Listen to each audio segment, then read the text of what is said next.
Today, we're diving into the cure for intellectual doubt. We're going to talk about how to move from that constant, exhausting need to prove you're right to the much more freeing power of simply intending to do good. Let's get into it.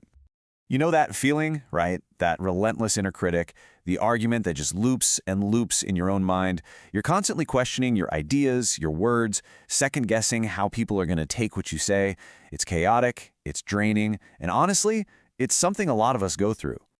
So where does this internal battle come from? Well, our source material suggests it's not just random anxiety, it actually stems from an imbalance in what's known as the throat chakra. Now, if you're not familiar, in many spiritual traditions, this is the energy center that handles all our communication and self-expression. So when it gets blocked up, it creates all that static and doubt we feel inside. And this imbalance creates this really deep-seated feeling of intellectual inadequacy. Let's be super clear. This has nothing to do with how smart you actually are. It's this nagging fear that your voice just won't be heard, that your ideas will get shot down, or that you'll just be totally misunderstood. And man, that is a heavy weight to carry around. But see, this feeling doesn't just stay inside our heads. It starts to build this psychological cage, a competence trap that ends up dictating how we think and act. Let's take a closer look at how this thing really works. Okay, so here's the core of the trap. That feeling of inadequacy makes us imagine there's this invisible scale of competence.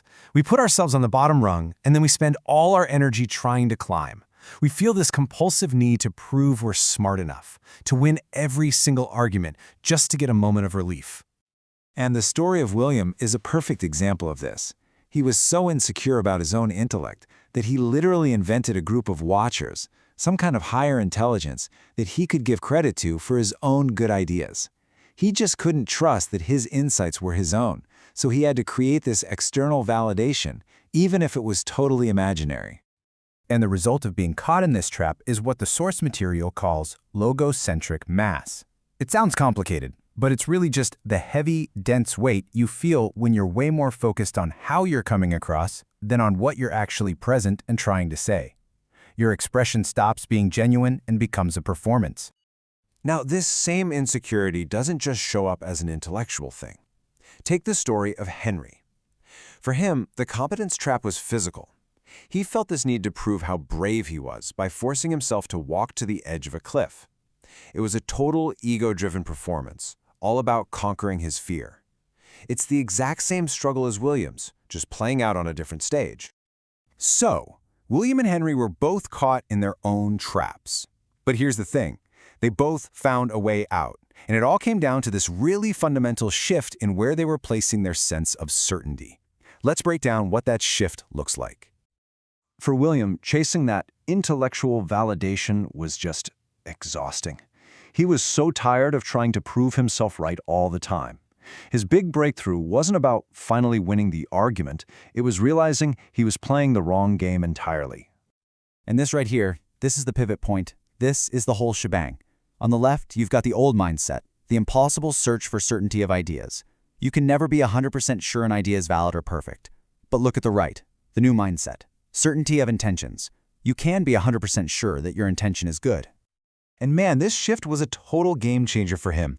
Suddenly, that desperate need for his ideas to be seen as perfect, or for everyone to agree with him, it just dissolved. His knowledge could be incomplete, he could be uncertain, but as long as it came from a place of good intention, that was enough. The pressure was just gone. His insecurity became irrelevant. And what's wild is that Henry, with his physical challenge, found a very similar path. Instead of trying to force his will on his fear, he started to practice the principle of least necessary effort. It's all about acting with mindfulness and precision and letting go of the ego's need to conquer. So just like William shifted from proving to intending, Henry shifted from forcing to flowing. So, what is this good intention that's supposed to be the cure? Well, it's not some finish line you cross. It's not a trophy you win. The best way to think about it is like a compass. It's all about orientation. See, you can't measure a good intention on that old, broken ladder of competence. It doesn't have an endpoint. It's an infinite direction, a constant pull towards creating things, towards harmony. It's your true north, a moral compass you can always rely on, especially when you feel lost. So what does a good intention actually look like in practice? Well, it has three key qualities. First, it has to be constructive. It's always about building up, not tearing down. Second, it's pure, meaning every little action you take is aligned with that bigger goal. And finally, it's endless. Since perfection is pretty much impossible, a good intention means you're in it for the long haul, an infinite commitment.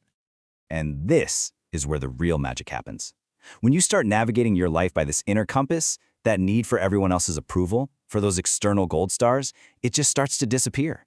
Your focus shifts away from protecting your ego and toward making a sincere contribution.